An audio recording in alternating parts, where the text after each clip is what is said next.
Здраво, здраво, дечки! Јас сум Анастасија Бејковска Јас сум Николај Георгиев. и добродојавте на нашиот подкаст на Муабет. Денес паднавме на Муабет за бабини деветини. Тебе што ти е?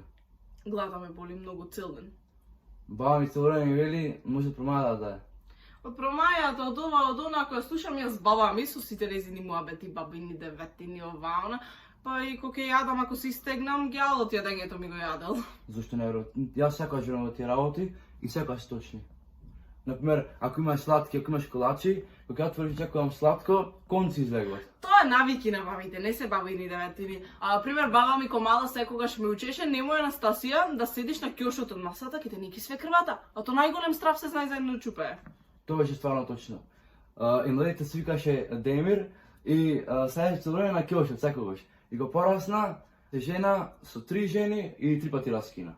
И никош не беше немаш жена. Јас мислам тоа е нешто до него, ти тогаш бабата да го неки пак, мислам, 3 жени да смениш. Не, јас секогаш имаше едно чупе друго, правеше вака со носиците цело време и вела дека ако правиш вака со ножица ќе се разделат своите родители. И тоа стварно се деси. А не. Океј, тоа ми е шуба, јас поќе да нема шанси да го направам. Освен такви фамилиарни проблеми и родители се разведуваат забавно, па и ми имаше ја ми кажува, но не знам Демек, за да не го почудиш некое детенце мало родено, немој, гледај му се во ноктите. Не во очињата, не во устата, ќе си го почудел така, во ноктите гледај го. Па јас кога ќе видам бебенце сега вака сладко со бравчиња и сочиња, јас снимам в нокти, ја го гледам. Јас обично верувам во тие работи, но во тоа ишто не верувам. Не знам стварно. Нема шанси.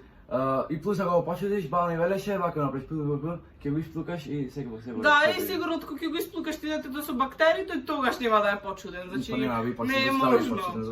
Не, и ми имаше порано и кажвано, немој Анастасија па никако, значи се знае после 7 сатот. Вечера се јади, вечерата се собира и чаршафот не се треси. Чаршафот се остава за наутро да се истреси, оти не знам.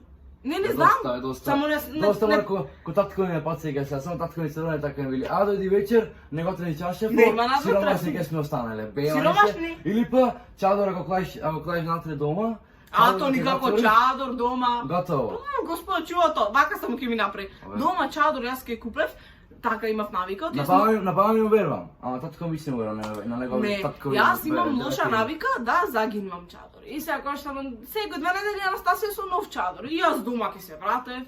И сега мислам тие го гледат што боја е чадор. Да ме сакам да му покажам ќе купев со Мини Маус, ќе купев со пудлици глупости, сега ќе го отворив мајка ми одма, леле не затвори, леле не стрекја.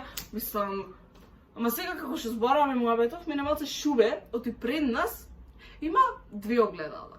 Едното малце накриво ми е. Уште тоа ако се скрши, па и баба ми кој што вика 7 години не стрекја, во тоа барем верувам. То поголема глупост од тоа, немам слушната во живота на се поголема глупост од тоа. Имам 3 стакла сега искршено со секира и пукна во 1000 делови се направа. И здрав и жив сум са. Та несреќа кај мене се префрлила, тебе да те запознам. Значи, уживајте сите, бабини деветини, сите ги знаеме, сите ги слушаме, ама за џабе не велат. И не уверувајте на сте бабини деветини, особено на ова не уверувајте. Јас не се согласувам со Николај, бидејќи трап лажи, баба не лажи.